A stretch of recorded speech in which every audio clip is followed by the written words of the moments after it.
Well, good morning.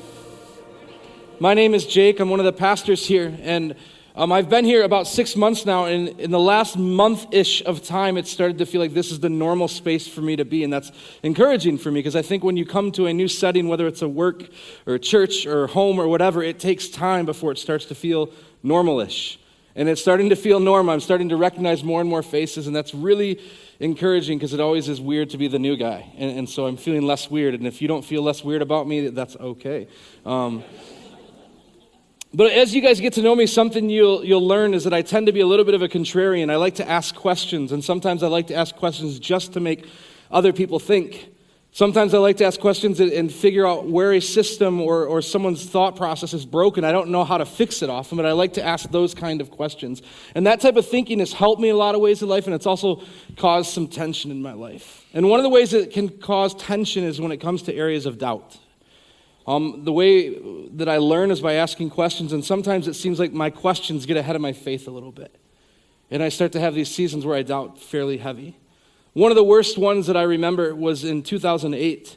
I was working at a church in northwest Indiana, about 45 minutes outside of Chicago, and we had about a year and a half, almost 2-year-old son. My wife was pregnant with twins, and she went into labor at 24 weeks. So she got taken to a hospital about an hour from home and was on bed rest for the next 7 weeks there. Then the twins were born 9 weeks early, so they were in the hospital for 66 and 82 days after that. And our family was in this weird divided space where I was trying to figure out, how do I single dad a almost 2-year-old son, be a good youth pastor, be present to my wife, and then after that be present to my kids? And I can remember heading down this road that you had to take to our house in Cedar Lake, Indiana. And as I'm driving down the road, I look up at the clouds. It's one of those like sunny moments where the sun's poking through that sometimes people say like it's heaven poking through, like really pretty. And my thought process at that moment wasn't like, wow, it was like, it's all a joke. I'm a fraud. I don't know if God's real. I don't know if he's active. I don't know what I'm doing. I'm a youth pastor. I have to keep my job to provide for my family. What in the world do I do? And as I leaned into that moment over time, I came to a much better space of like, God, I know you're real. Jesus, I know you're real. But I'd love it if you would just speak to me in a way so that like convince me. Like I'm struggling a bit. Can you convince me? And so years pass, I take a job at a different church, and I'm on a trip to New Orleans, a student ministry trip, and there's about 3,000 students in this big auditorium. And it's set up to be a prayer night. And I'm sitting probably 2/3 of the way back, and I'm just crying out, God, something. Just something to let me know you're tangibly here and you're tangibly real. Something. And this guy starts walking up the aisle. And I feel like he's walking towards me, and he stops one row in front of me so that I can actually hear what's happening and says, I think I have a message for you, this person here. And I was livid. Not only did you not speak to me, you spoke to somebody else close enough to me that I know you're speaking to them. What's the deal, man? And there was this season of my life that like I wanted nothing more than some sort of a mountaintop faith experience. And it didn't come in that season. It didn't come. There's something about us as humans that craves those large moments, those moments that would make us feel more significant, would convince us that God is real. I mean, it happens at the end of most mission trips, like I don't want this feeling to ever go away. Sometimes we treat Sunday mornings like that probably a little bit, like God, you showed up in this moment, I just want to hold on to how I feel right now in this moment and not think about what's coming next. And mountaintops are kind of weird like that because they don't last for long. This morning, we're in the middle of our Compassionate Jesus series, and we're picking up in Luke chapter 9. And a couple weeks ago, Mac shared this passage that's really connected to where we're going today. And it had to do with Jesus and asking his disciple, like, who do people say I am? Who do you say I am? And when Peter responds, like, you're the Messiah, Jesus is like, you're right. And the type of Messiah I am is one that's going to be killed and rise again, because the cross is the key to understanding who I am. And not only that, Peter, if you're going to follow me, be my disciple, you have to deny yourself and take up your cross daily. Super like heavy, right? I think probably if you're following Jesus, you were hoping for this really victorious ride, and it ends up being like a story of self-sacrifice. So pretty heavy stuff. And our story today is the next narrative that we have in the Gospel of Luke right from this. So this is, I'm assuming, super fresh in the disciples' minds when we get to this space of talking about Jesus' transfiguration this morning. So I'm going to read this story, this scripture to you guys. And what I'd love for you to do is try to place yourself as one of the disciples. If you need to close your eyes to imagine that, that's cool. If you can do it with your eyes open, that's great as well. But try to place yourself, what would it be like to be one of the disciples, having what we just talked about, knowing that happened about a week ago, and now you're entering into this space. Starting in verse 28.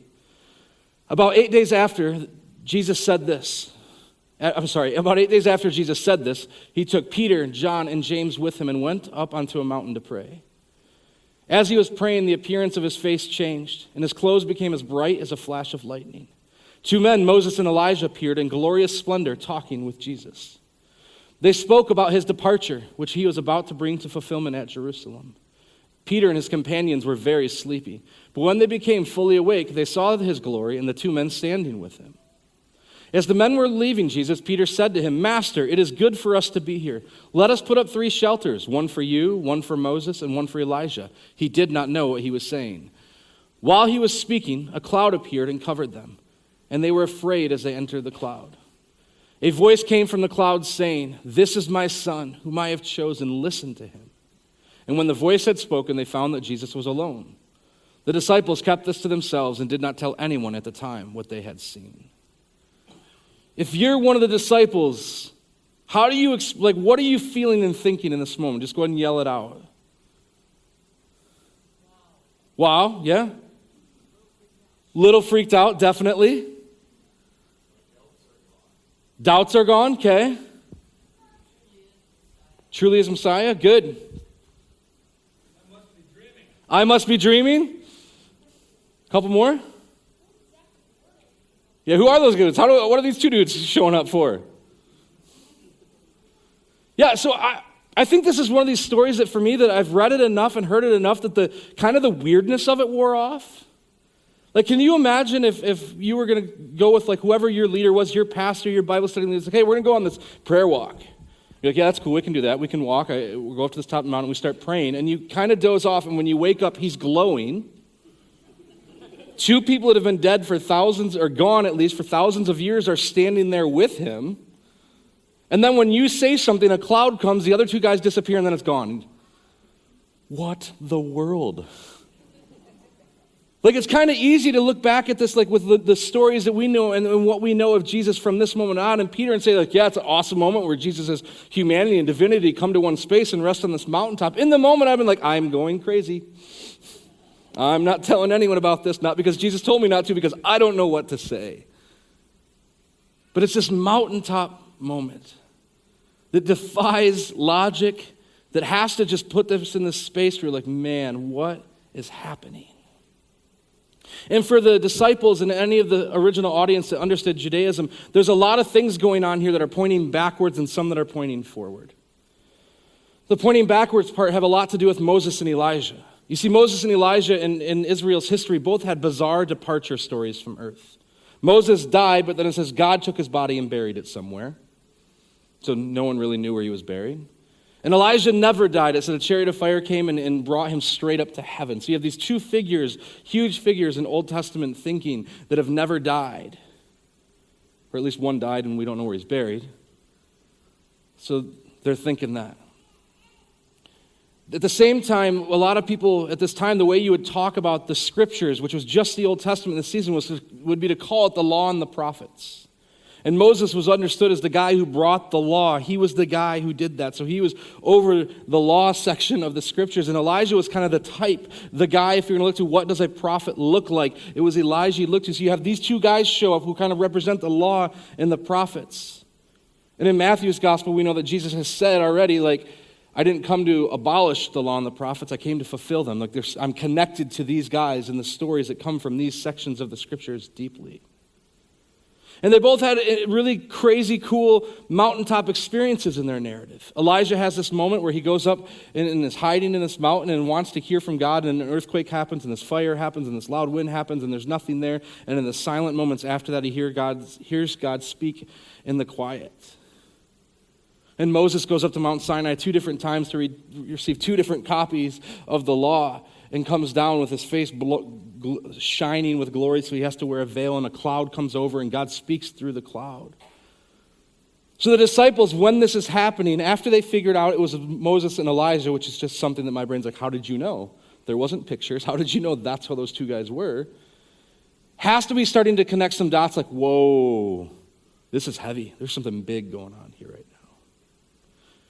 And we know that through some different stuff that a lot of Jewish apocalyptic thinking about the second coming when the Messiah would come, that they believed that Elijah had to come back first.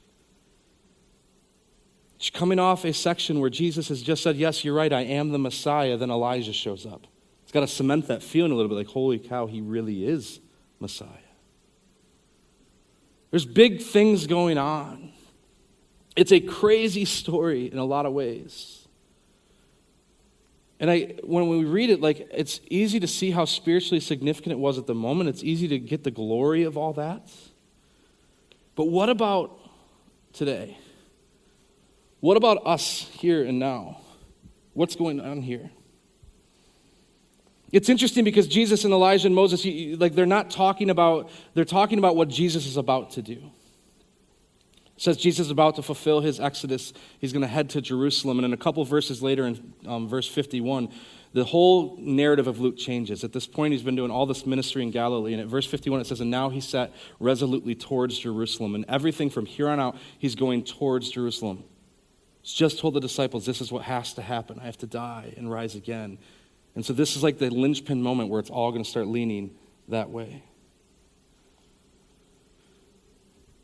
Knowing all of that stuff, is it really surprising that Peter wanted to overextend the moment? There's something about us that loves to overextend moments that are good. This last weekend, my family went on a camping trip to Kentucky. No one's from Kentucky. We all met in Kentucky. I don't know exactly why I feel like I have to explain that, but I do. I'm really sorry, Terry, that you're from there and I'm cutting on it, but we all met in this corner of Kentucky, and we spent 4 days together with about 60 people of family, cousins that I haven't seen for a decade, and their kids, and all these things. And on Monday, when it was time to leave, my kids were a mess. They did not want to leave.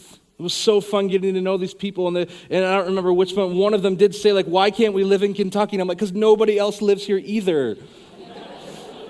It wouldn't do us any good to stay here because we would be living at this campground by ourselves, and that would be horrible. But it's also this thing of explaining, like, listen, the reason this was so great is because it hasn't happened in forever, and it's special.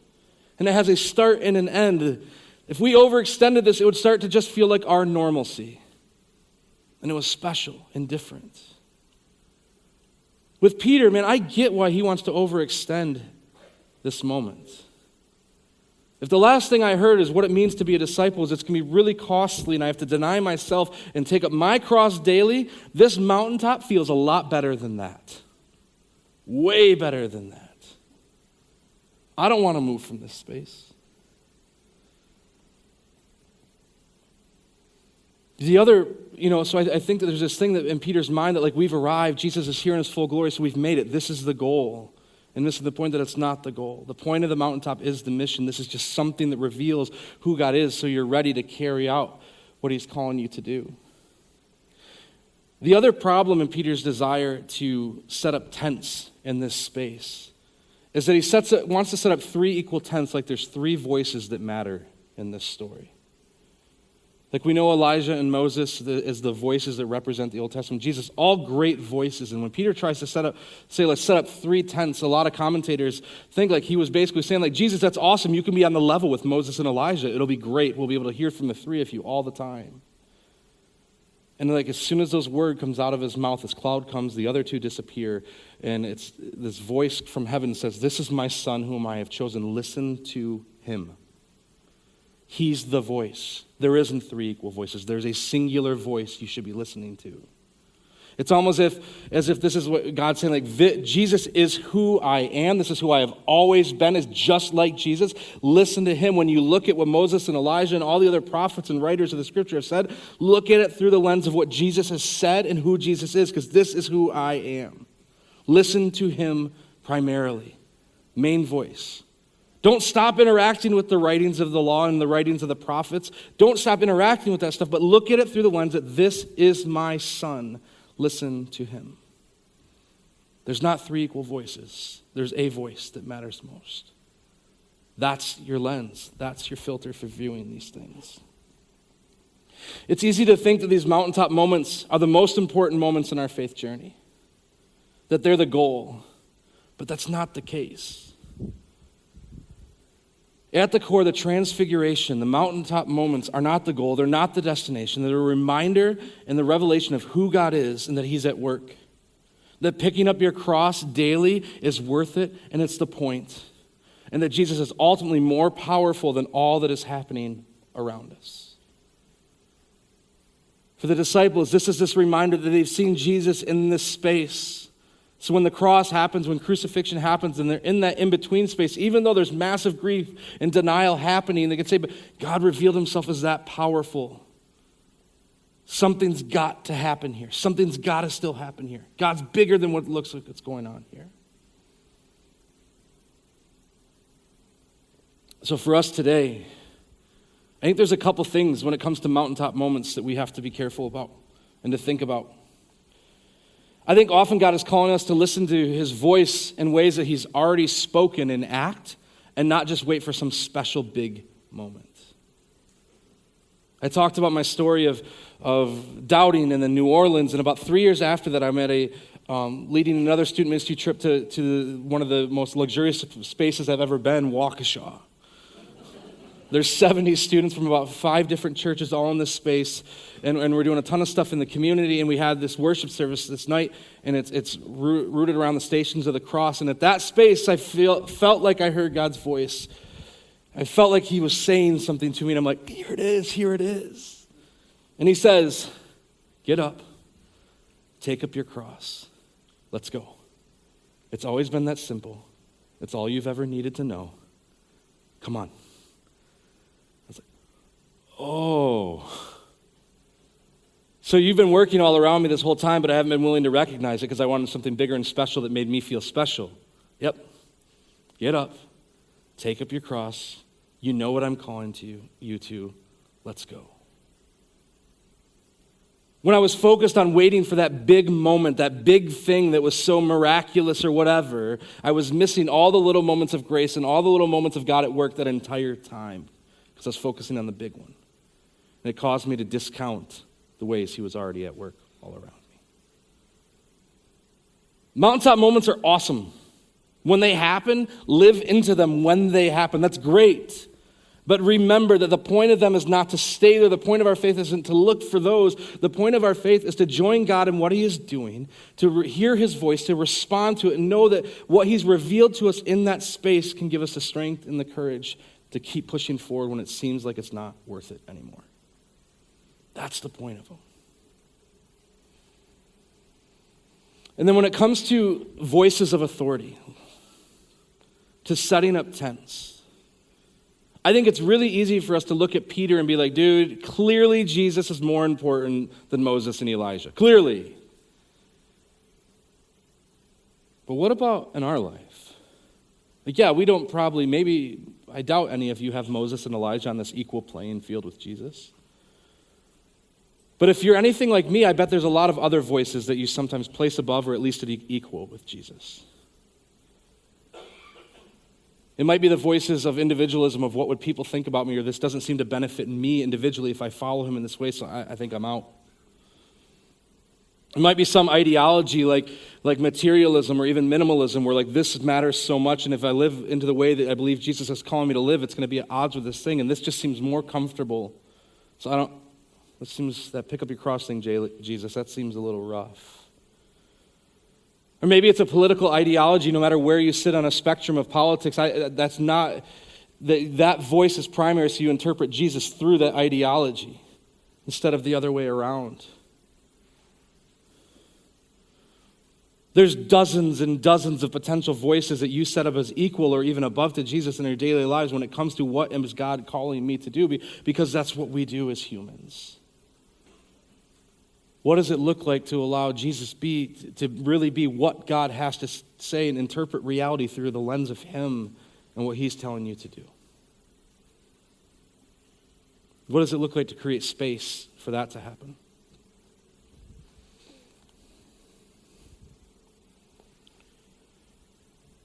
If you're interacting with Scripture, you're praying, and you sense God inviting you to join in what he is up to, what is it that stops you?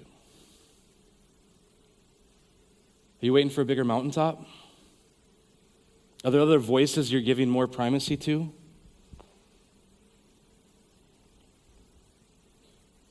What does it look like for you to listen for God's voice and respond and lean into what he's calling you to? You see, at the core of the transfiguration, the mountaintop moments are not the goal. They're not the destination. They're a reminder that God is at work all around you. That picking up your cross daily is worth it, and that it's actually the point. And despite all the outward lookings, experiences that appear to be failures, that Jesus is ultimately more powerful than anything that is happening around you. This week, I'd invite you, there's some, in the insert in the bulletin, there's some questions, and I'd invite you to create some space to think through these things. And even as we're going to take communion in a moment here, maybe that's the space for you to ponder these things. But what voices of authority have you set up alongside Jesus? What tents are there? Is it a full campground of voices? Has Jesus got the little corner spot? Or are you allowing that voice to be the primary one? Where can you create space to hear and respond to God this week? Actually slow down and listen. And if God is inviting you to stop looking for mountaintops and join him in his work, what step can you take this week? If you know what he's calling you to do and you've been hesitating and looking for these other things, what does it look like for you to take your first step in this way?